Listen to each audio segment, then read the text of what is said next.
Livro de Daniel, capítulo de número 10. No terceiro ano de Ciro, rei da Pérsia, foi revelada uma palavra a Daniel, cujo nome é Beltesazar. A palavra era verdadeira e envolvia grande conflito. Ele entendeu a palavra e teve a inteligência da visão. Naqueles dias, eu, Daniel, pranteei durante 3 semanas. Manjar desejável não comi, nem carne, nem vinho entraram na minha boca, nem me ungi com óleo algum, até que passaram as 3 semanas inteiras. No dia 24 do primeiro mês, estando eu à borda do grande rio Tigre, levantei os olhos e olhei, e eis um homem vestido de linho, cujos ombros estavam cingidos de ouro puro de Ufaz. O seu corpo era como berilo, o seu rosto como um relâmpago, os seus olhos como tochas de fogo, os seus braços e os seus pés brilhavam como bronze polido, e a voz das suas palavras era como o estrondo de muita gente. Só eu, Daniel, tive aquela visão. Os homens que estavam comigo nada viram. Não obstante, caiu sobre eles grande temor e fugiram e se esconderam. Fiquei, pois, eu só e contemplei esta grande visão, e não restou força em mim. O meu rosto mudou de cor e se desfigurou, e não retive força alguma. Contudo, ouvi a voz das suas palavras, e ouvindo-a, caí sem sentido, rosto em terra. Eis que certa mão me tocou, sacudiu-me e me pôs sobre os meus joelhos e as palmas das minhas mãos. Ele me disse: Daniel, homem muito amado, está atento às palavras que eu vou te dizer. Levanta-te sobre os pés, porque eis que eu te sou enviado. Ao falar ele comigo esta palavra, eu me pus em pé, tremendo. Então me disse: não temas, Daniel, porque desde o primeiro dia em que aplicaste o coração a compreender e a humilhar-te perante o teu Deus, foram ouvidas as tuas palavras, e por causa das tuas palavras é que eu vim. Mas o príncipe do reino da Pérsia me resistiu por 21 dias. Porém, Miguel, um dos primeiros príncipes, veio para ajudar-me, e eu obtive vitória sobre os reis da Pérsia. Agora vim para fazer-te entender o que há de suceder ao teu povo nos últimos dias, porque a visão se refere a dias ainda distantes. Ao falar ele comigo estas palavras, dirigi o olhar para a terra e calei. E eis que uma, como semelhança dos filhos dos homens, me tocou nos lábios. Então passei a falar e disse àquele que estava diante de mim: meu Senhor, por causa da visão me sobrevieram dores e não me ficou força alguma. Como, pois, pode o servo do meu Senhor falar com o meu Senhor? Porque quanto a mim, não me resta já força alguma, nem fôlego ficou em mim. Então me tornou a tocar aquele semelhante a um homem, e me fortaleceu, e disse: não temas, homem muito amado, paz seja contigo, sê forte, sê forte. Ao falar ele comigo, fiquei fortalecido e disse: fala, meu Senhor, pois me fortaleceste. E ele disse: sabes por que eu vim a ti? Eu tornarei a pelejar contra o príncipe dos persas, e saindo eu, eis que virá o príncipe da Grécia. Mas eu te declarei o que está expresso na escritura da verdade, e ninguém há que esteja ao meu lado contra aqueles, a não ser Miguel, vosso príncipe. Oremos. Senhor, como é muito bom cantarmos juntos e cantarmos essas músicas, ó Deus, que expressam que nós estamos numa batalha. Lutamos pelo Senhor nós marchamos, mas nós também cremos que o Senhor é o vencedor, em Cristo nós somos vencedores. E por isso no Senhor nós levantamos a bandeira, o pendão real, como vencedores que somos em Cristo, levantamos a bandeira do Senhor, porque o Senhor é a nossa bandeira. Que esse texto nos ensine isso, ó Deus, o conflito em que nós vivemos, mas que em Jesus todas estas coisas são já vencidas, porque o nosso Senhor é o grande vencedor. Eu oro Em nome de Cristo, amém. A palavra de ordem para os nossos dias é resiliência. Segundo o Instituto Brasileiro de Coaching, resiliência está associada à capacidade que cada pessoa tem de lidar com os seus problemas, de sobreviver diante dos problemas e superar os momentos difíceis diante das situações adversas que vivemos e não ceder à pressão, independentemente da situação. Então, em outras palavras, resiliente é aquela pessoa que sabe lidar com os problemas e as adversidades. É aquele que, por mais que esteja ferido por causa das circunstâncias, consegue voltar ao seu lugar enrijecido e continuar lutando. Mas a pergunta que eu faço, e com muita sinceridade, é: somos desafiados à superação todos os dias. Nós somos convidados a aproveitar as situações que nos sobrevêm e diante delas a gente crescer, a gente se amadurecer e nunca desistir. Em outras palavras, é nós sermos fortes. Mas a minha pergunta sincera é: dá para ser forte o tempo todo? A gente consegue ser forte todo dia, 24 horas por dia, 7 dias na semana, 365 dias no ano? Alguém aqui consegue? Talvez a maioria de nós pense, não.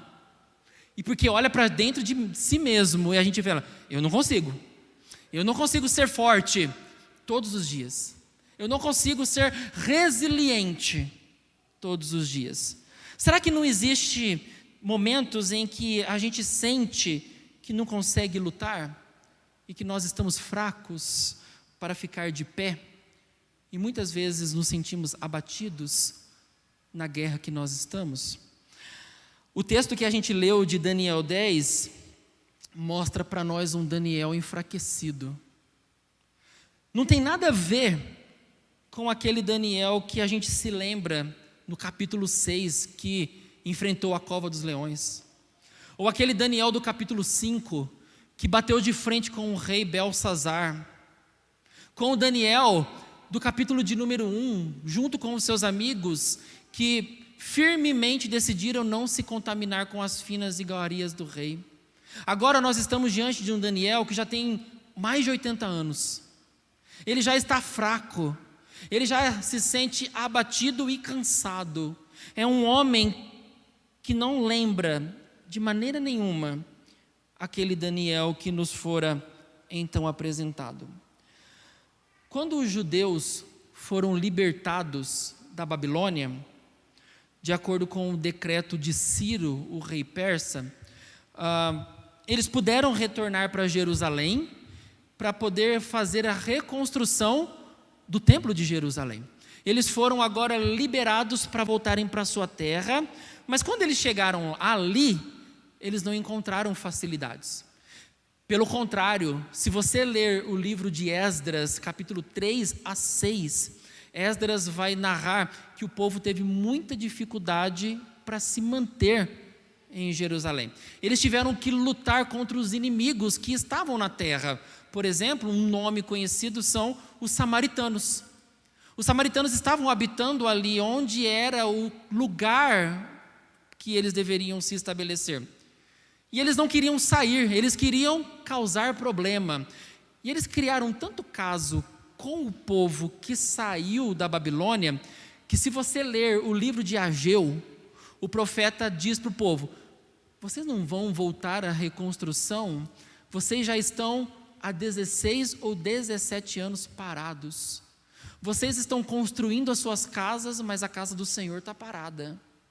Então você olha para essa situação e vê que o povo, apesar de ter sido libertado, encontra problemas na terra que o Senhor deu.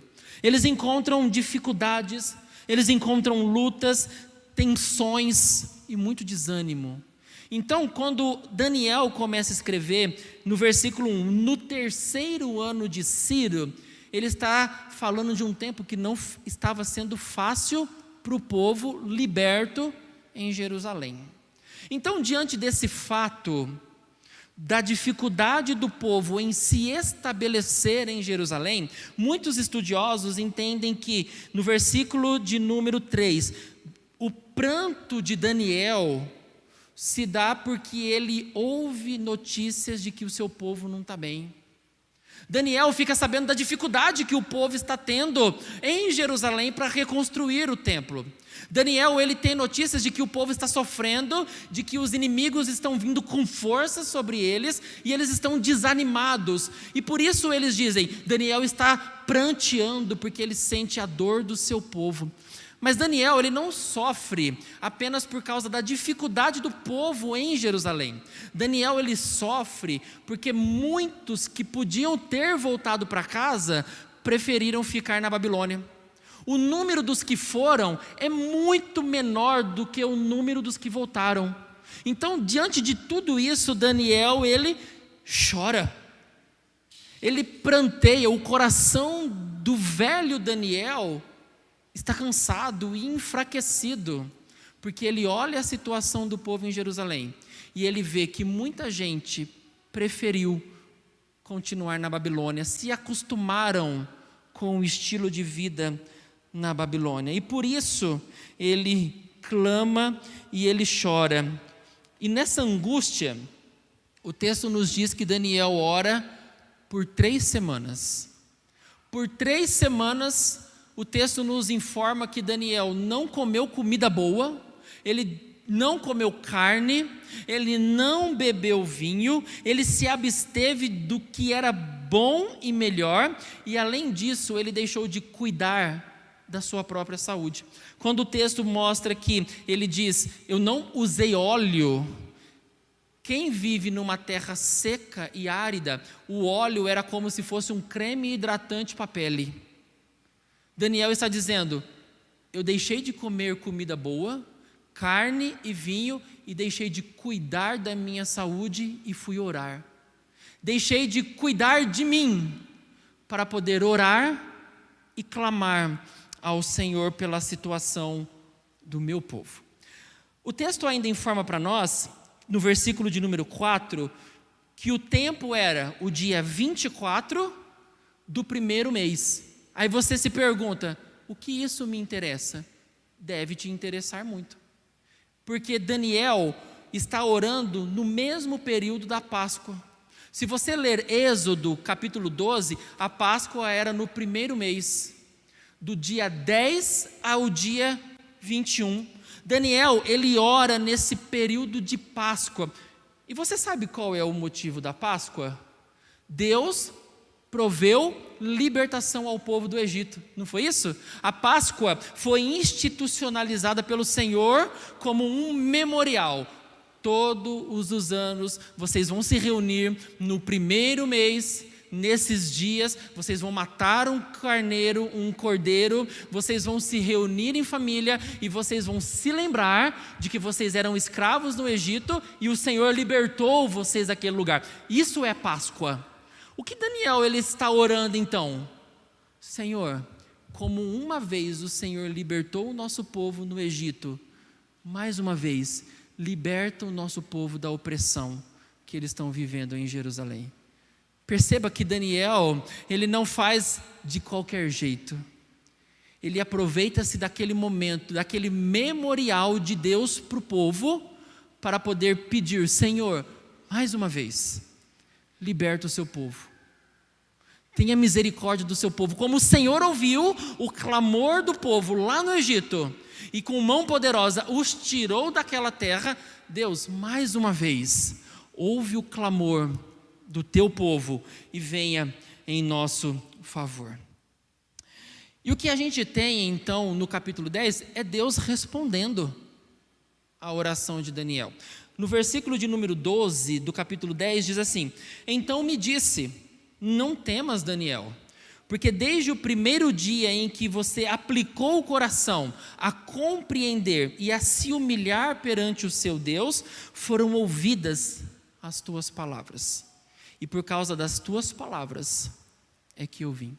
Interessante isso, porque inúmeras vezes as coisas não acontecem como a gente esperava. As coisas não caminham como nós havíamos programado. Como a gente cantou no hino Vencendo Vem Jesus, diz assim: neste mundo havemos crentes, de ter sempre algum pesar, mesmo lutas de sabores, nossa paz vem perturbar. Essa é a realidade que nós vivemos. Vivemos exatamente essa expressão de tempos, de dificuldades, em que muita coisa não acontece do nosso jeito. Coloque-se no lugar daquele povo. Depois de 70 anos escravos de Babilônia, agora eles são permitidos voltar para sua casa e reconstruir o seu templo e a cidade. O que eles esperavam? Deus nos libertou, agora a gente vai voltar para lá? Tranquilo, vamos poder voltar à vida normal. Mas quando eles chegam lá, eles têm oposição, eles têm lutas, eles têm problemas para lidar. A nossa vida não é assim. Você vai vir para o culto hoje, você está aqui, e você vai orar, você vai confessar os pecados, você vai ouvir a palavra, você vai sentir a presença de Deus, você vai cantar com fervor, e você vai sair daqui pensando assim: essa semana vai ser uma bênção. Aí você começa a semana e já tem uma má notícia. Aí você começa a semana e já tem um problema lá no seu trabalho para resolver. Aí você está na semana e tem um problema com o filho, com a esposa, com o marido, e você olha e fala: Deus, mas não era isso que eu estava esperando para essa semana. Foi tão bom o meu final de semana e eu esperava outras coisas acontecendo. Mas a nossa vida, ela é assim. Ela conta com estes dissabores, com essas situações que fogem do nosso controle. A minha pergunta é: como lidar com isso? Muitos vão chorar, vão gritar, vão se isolar, vai descontar nas pessoas, outros vão cruzar os braços e não fazer nada, outros vão se entupir de remédio, de drogas e de bebidas. Resolve fazer isso? De maneira nenhuma. E como Daniel nos ensina a lidar com esses momentos de pranto? Ele vai orar. Ele vai falar com o Senhor. Ele entende que ele não tem outro recurso. Ele não tem cartas na manga para poder resolver a situação difícil que eles estão vivendo. O que ele podia fazer? Nada. E sabe o que o crente faz quando sente que as forças foram embora, quando sente que não tem o que fazer? O crente entende que a única solução é orar. Não tenho o que fazer, o que eu vou fazer então? Eu vou falar com Deus. E foi exatamente isso que Daniel fez. Diante da situação difícil que ele vê o povo, ele não arregaça as mangas e fala assim: eu vou lá resolver essa situação, porque eu sou o Daniel. Eu sou o Daniel da cova dos leões. Eu sou o Daniel que viveu no tempo de Nabucodonosor, de Belsazar, e agora estou vivendo no tempo de Ciro. Eu vou lá, porque eu estou assim com Deus. Daniel está fraco, como eu e você. E ele simplesmente diz: eu vou falar com aquele que pode resolver o meu problema. Eu vou falar com aquele que pode resolver a minha situação. Eu vou falar com aquele que tem o controle de tudo nas mãos. Então o texto diz que às margens do rio Tigre, versículo 5, Daniel ele recebe uma visão poderosa. O que Daniel vê? Um homem vestido de linho, ombros cingidos de ouro, um corpo como berilo, rosto como relâmpago, olhos como tocha de fogo, braços e os pés brilhantes como bronze polido e voz como estrondo de muita gente. Aí você olha para esse texto, rapidinho a gente diz assim: Daniel está vendo quem? Está vendo Cristo. Ele está tendo uma visão do Cristo pré-encarnado.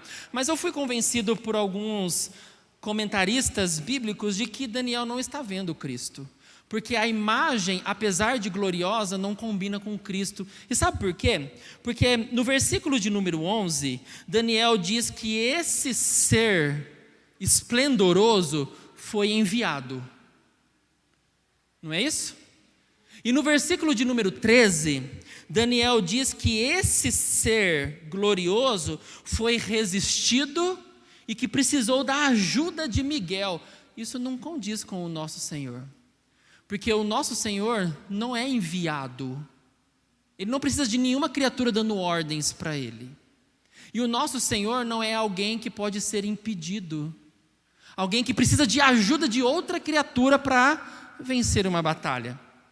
Então, nós estamos sim, de fato, na presença de um anjo poderoso, um anjo glorioso, que reflete a glória do Senhor. E sabe qual é a beleza desse texto? Que a glória de Deus é tão grande que um anjo é capaz de replicá-la de maneira tão poderosa, a ponto de nos fazer ficar prostrados. A glória do Senhor é tão grande que quando ela é refletida, só refletida, ela já faz a gente ficar de quatro. Ela já faz a gente se prostrar em adoração. A glória do Senhor, simplesmente num reflexo, já é demais para nós. Lembra-se de Moisés, que disse: Senhor, deixa eu ver a sua glória. E Deus falou assim: você só vai ver passando de costas. Moisés ficou com a cara brilhando. Tamanha era a glória do Senhor. Então, quando Daniel tem essa visão desse ser glorioso, ele é um anjo poderoso. E qual é o conteúdo da visão? Uma batalha espiritual. Daniel é como se fosse levado para os bastidores da vida, e ele vê uma guerra que a gente não vê a olhos nus. Ele está vendo uma batalha que existe, mas que a gente não consegue ver, porque é uma batalha espiritual. É algo que vai além do que eu e você somos capazes de enxergar. E como eu sei disso? Olha o versículo 13. Mas o príncipe do reino da Pérsia me resistiu por 21 dias. Porém Miguel, um dos primeiros príncipes, veio para me ajudar, e eu obtive vitória sobre os reis da Pérsia. Daniel está diante de uma luta entre seres angelicais. Anjos estão guerreando, anjos estão batalhando. É como se a cortina da vida fosse aberta para que Daniel visse o que acontece que ninguém vê. Uma luta que eu e você não somos capazes de enxergar, mas que está acontecendo, e pode estar acontecendo agora. Uma luta no reino espiritual, entre anjos angelicais, e de um lado, nós somos apresentados ao príncipe que controla o reino da Pérsia. No versículo 20, você vai ver um príncipe que controla a Grécia, e você vê de outro lado, o príncipe ou os príncipes de Deus. Por que Deus não mostra isso para Daniel? Qual que é o objetivo de Daniel saber que existe uma guerra espiritual? Para que Daniel entendesse que a oposição que o povo está vivendo em Jerusalém não é apenas uma oposição de homens, mas é uma oposição de demônios lutando contra anjos de Deus. A gente precisa saber disso, porque existe uma guerra que eu e você não somos capazes de lutar, que muito do que acontece por aí não é simplesmente porque homens têm poder, porque homens acreditam ter força, porque eles se sentem grandes, mas porque eles são impulsionados por poderes do inferno. São conduzidos, portas são abertas pelo próprio Satanás. E é isso que Daniel está vendo. O anjo está dizendo assim: Daniel, o que o seu povo está vivendo não é simplesmente por causa da oposição de homens lá em Jerusalém, mas é porque existem anjos do mal lutando contra o seu povo.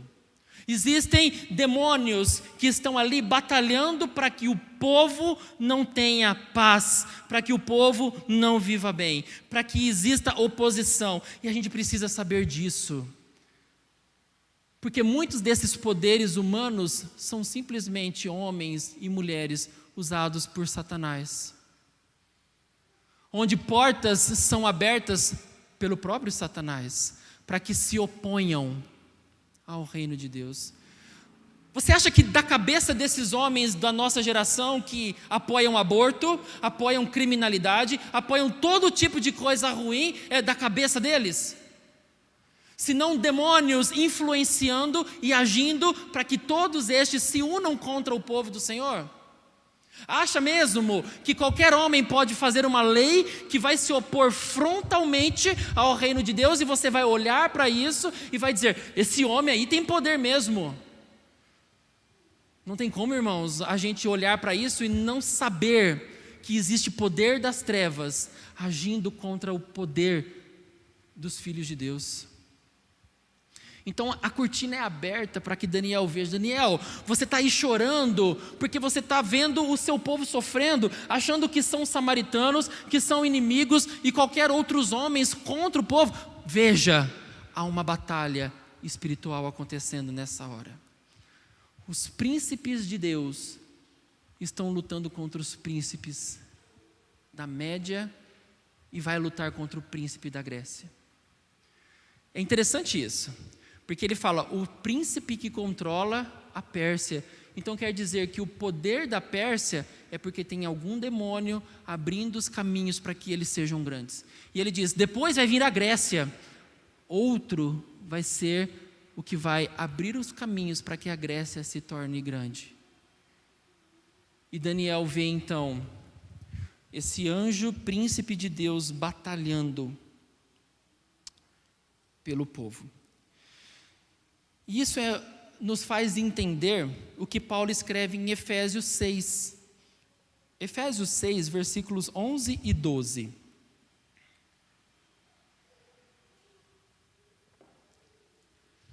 Revesti-vos de toda a armadura de Deus, para poderdes ficar firmes contra as ciladas de quem?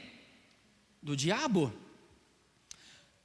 Porque a nossa luta não é contra o sangue e a carne, e sim contra quem é a nossa luta?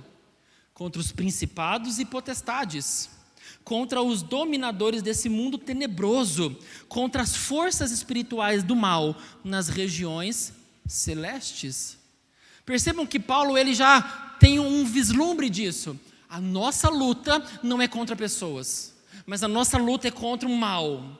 A nossa luta é contra os dominadores do mundo tenebroso, contra as forças espirituais. A nossa luta é muito maior do que você é capaz de ver.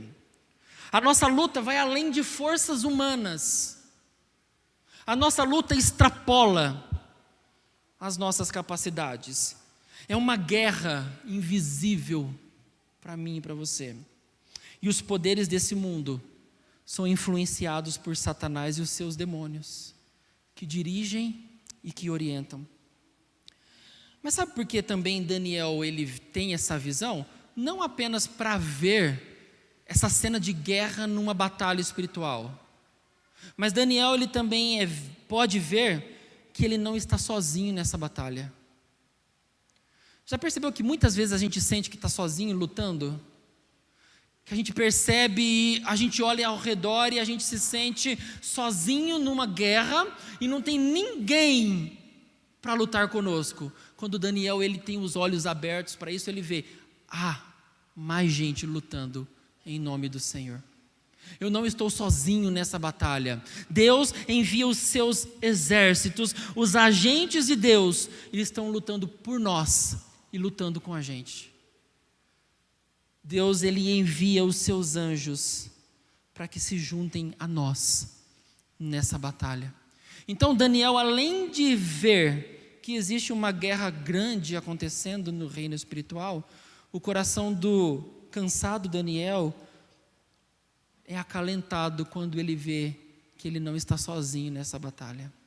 Eu fico imaginando que o profeta Elias teve exatamente essa mesma percepção quando ele estava fugindo de Jezabel que queria matá-lo. Ele está escondido na caverna e ele é questionado, o que você está fazendo aqui? Ele diz, Senhor, eu lutei tanto pelo seu nome, Senhor, eu batalhei e agora eu estou sendo perseguido, eu vou morrer, eu estou sozinho nessa batalha. E qual é a resposta de Deus para Elias? Não. Existem outros 7.000 joelhos que não se dobraram diante de Baal. Então, diante dessa batalha, a gente tem que entender que nós não estamos sozinhos. Se você olhar e parece que não tem ninguém com você, os anjos de Deus estão guerreando por nós. É a mesma visão que aquele jovem de Eliseu chamado Geazi teve. Um exército estava vindo para abater o profeta Eliseu. Um jovem Geazi olha aquela situação e fala assim: olha o tamanho do exército contra nós vamos morrer. O profeta ora e diz: Senhor, abre os olhos desse menino Geazi para que ele veja quem está conosco.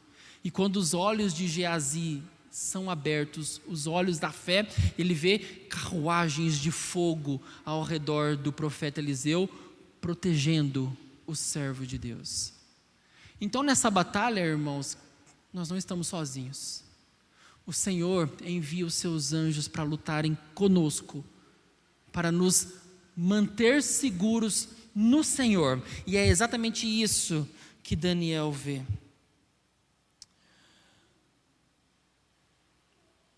Mas aí você olha para o texto e pensa: o que Daniel faz nessa batalha? Daniel está fazendo alguma coisa nessa batalha que ele está vendo entre seres angelicais? Daniel não está fazendo nada. Não é assim que a gente olha para o texto e pensa: tá, mas qual que é o nosso papel nessa batalha? O que a gente faz? Qual é a nossa postura? Qual é a nossa atitude? A gente não faz nada, a gente fica só como espectadores dessa batalha, como se fosse uma arena, a batalha acontecendo ali e eu sentado na arquibancada assistindo. Daniel, ele fez a coisa mais possível para ele naquele momento, que foi orar. E nessa batalha, o que eu e você fazemos? Já que é uma batalha com forças sobre-humanas, eu não tenho força de lutar, mas eu posso orar, eu posso buscar ao Senhor. E aí, isso desmistifica uma crença que a gente tem, quando a gente diz assim: a oração é a chave da vitória. Será que é verdade isso? Será que oração é de fato chave da vitória? Creio que não. Eu creio que a oração é o recurso daquele que está enfraquecido, daquele que sente que não tem mais forças e depende somente de Deus. Então, quando você vai orar, você não vai orar assim: Senhor, eu vou orar porque eu sei que a oração vai abrir portas. Não, Senhor, eu vou orar porque eu sou dependente do Senhor. Senhor, eu vou me inclinar em oração porque eu estou fraco e eu não consigo resolver as coisas. Eu não consigo resolver os meus problemas, por isso eu oro, porque eu dependo do Senhor. A nossa posição nessa batalha não é de guerreiro, não é de quem sai para guerrear. A nossa posição nessa batalha é de fiel resistência, porque nós não estamos lutando nessa batalha espiritual, mas nós estamos clamando ao Senhor em meio a essa batalha. E como a gente pode afirmar isso? Porque se você prestou atenção no texto, o texto diz que Daniel, ele orou por quantos dias? 3 semanas, versículo 2, não é isso? 3 semanas. Dá uma olhada comigo no versículo de número 12. Então me disse: não temas, Daniel, porque desde o primeiro dia em que aplicaste o coração a compreender e a humilhar-te perante o teu Deus, foram ouvidas as tuas palavras, e por causa das tuas palavras é que eu vim. Versículo 13, mas o príncipe do reino da Pérsia me resistiu por quantos dias? 21 dias. 21 dias é a mesma coisa que quantas semanas? 3 semanas. Como Daniel participou dessa guerra? Orando. Enquanto Daniel orava, o Senhor enviava o seu anjo para proteger o seu povo. Não é bonito a gente ler isso? Que quando o crente se prostra em oração, Deus envia os seus anjos para proteger o seu povo. Quando você se dobra em clamor e humildade, o Senhor envia os seus anjos para lutar as batalhas que nós não somos capazes de lutar. Então você nunca está sozinho. Quando você ora, o céu está trabalhando em seu favor.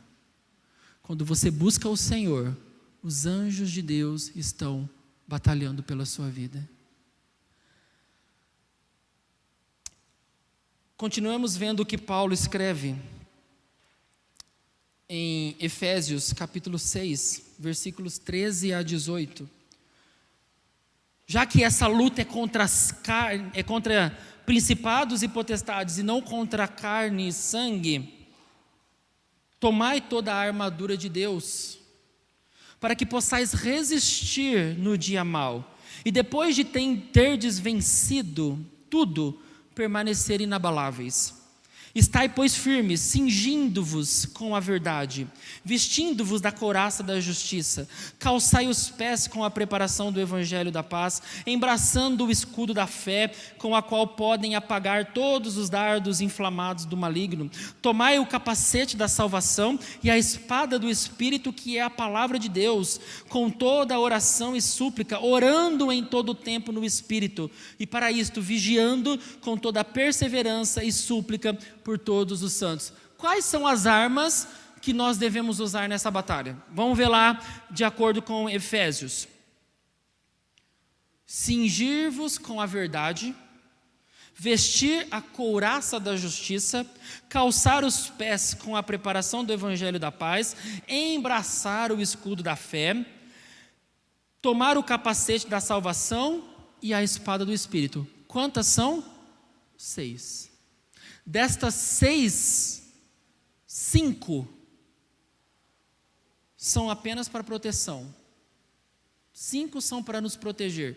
E apenas uma é para a gente guerrear, que é a espada, que é a palavra de Deus. Percebam que nessa guerra, qual é a nossa condição? Resistência.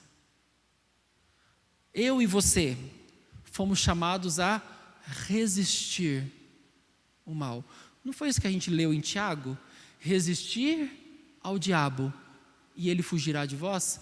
O que a gente pensa? Que a gente já é o cara da batalha. Puxa a espada e já sai arrancando orelha e cabeças. A gente imagina que a nossa vida é assim. Coitado de você. Quem você acha que é para ter forças para lutar contra as hostes malignas? Mas qual é o nosso papel nessa batalha? Resistir com obediência e com fidelidade ao Senhor. Nós vestimos a roupa de guerra para ficarmos resistentes e não sermos atingidos pela astúcia do maligno. Apenas uma arma a gente usa, que é a palavra de Deus. A única arma do crente é a palavra de Deus. O crente foi chamado para guerrear essa batalha proclamando, falando da palavra de Deus, pregando o evangelho de Jesus. Já percebeu que tem muito crente por aí que gosta de guerrear contra outro? Gosta de fazer guerra contra outras igrejas, gosta de fazer guerra contra outras denominações, gosta de fazer guerra contra pessoas. No grupo do WhatsApp da família só causa, só dá dor de cabeça. Crente chato, que acha que é lutador e que consegue vencer todas as batalhas. Irmãos, nós fomos chamados para ser a resistência. Enquanto a batalha está acontecendo, o povo de Deus está resistindo no Senhor a batalha que acontece. E eu e você somos assim. Somos a resistência. Mas por fim, o texto mostra um Daniel enfraquecido e a visão serve para dar coragem para Daniel. E como que isso encoraja Daniel? Como essa visão encoraja Daniel? Nos versículos 10, 16 e 18, o texto diz que Daniel é tocado. E quando Daniel é tocado no corpo quanto na boca, as forças dele são recobradas. Quando Daniel é tocado por Deus, ele é curado da sua fraqueza e ele é fortalecido. No versículo 10, Daniel está de 4. Perceba que ele diz: Me colocou sobre os joelhos e as palmas das mãos. Ele estava de 4, de tão fraco que ele não conseguia levantar. Mas o texto diz, no versículo 10, que uma mão me tocou. Versículo 16, novamente, alguém com semelhança dos filhos dos homens tocou nos meus lábios. Versículo 18, novamente, alguém tocou Daniel e ele foi fortalecido. Eu me lembrei daquela música antiga que a gente canta. Tocou-me, Jesus. Conhecem? Tocou-me, de paz ele encheu meu coração. Quando o Senhor Jesus me tocou, livrou-me da escuridão. Irmãos, quando Cristo toca eu e você, nós somos fortalecidos. Como essa visão fortalece Daniel? Porque o Senhor vai nele e toca no seu servo. Então a nossa oração deveria ser: Senhor, estou fraco, me toca, para que eu seja fortalecido no Senhor. Mas o texto diz mais, que Daniel, no versículo 11, é chamado pelo nome. Ele é conhecido no céu. Ele não é chamado, ô varão, vem cá. Ô irmão, vem aqui. Pelo contrário, Daniel é chamado pelo nome, Daniel, para poder mostrar para ele que você está fraco, mas o céu conhece você, Daniel. Você é conhecido pelo seu nome. Deus sabe quem você é. E quantos ao longo dos relatos bíblicos são conhecidos pelo nome?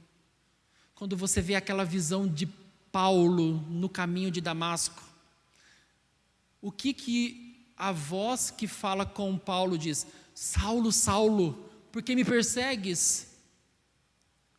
Quando Deus chama alguém para ele, Ele não chama pelo rebanho, Ele chama você pelo nome. O Senhor sabe quem você é. Você não é um desconhecido ou um na multidão. O Senhor sabe o nome: José Renato, Pedro, Raquel, Gian, Vera, Fernando, Marlene. Deus sabe o seu nome. Garganta está ruim. Deus sabe quem você é. Deus conhece você pelo seu nome. Mas no versículo 11 e no versículo 19 diz mais. Deus diz que Daniel é amado.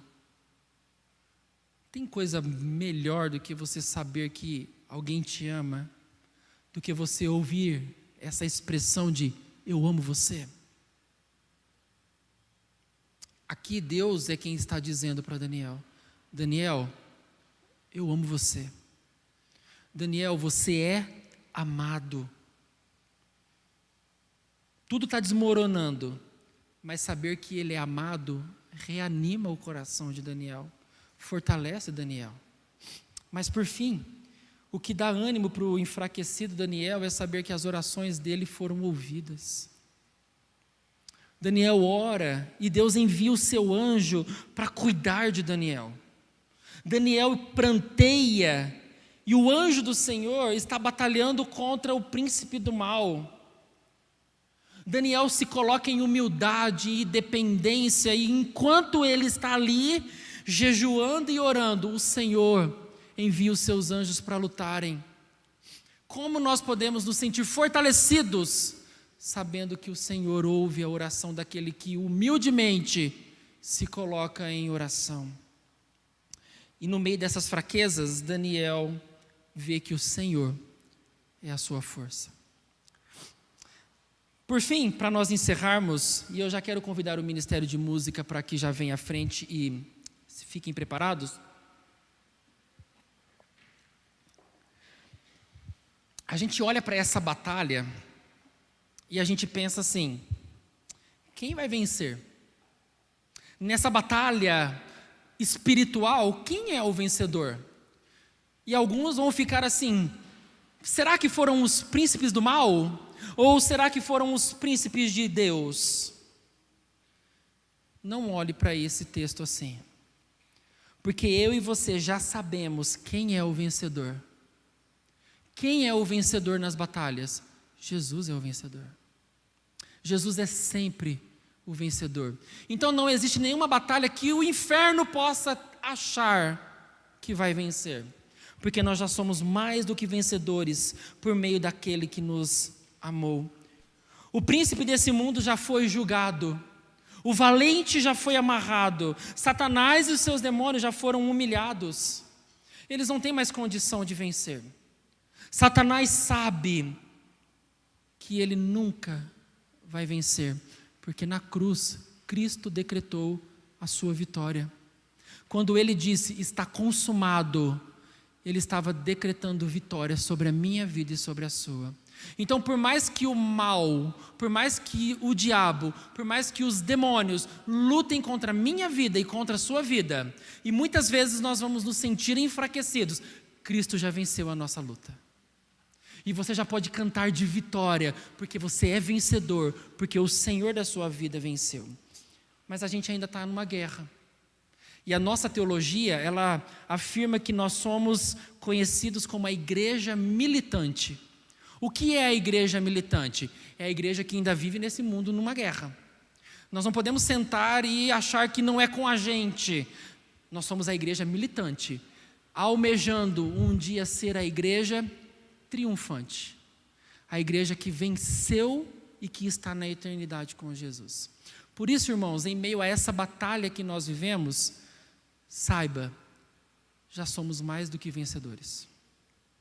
Daniel tem essa visão para que ele entenda que os poderes do mundo são poderes usados por demônios, querendo acabar com a igreja.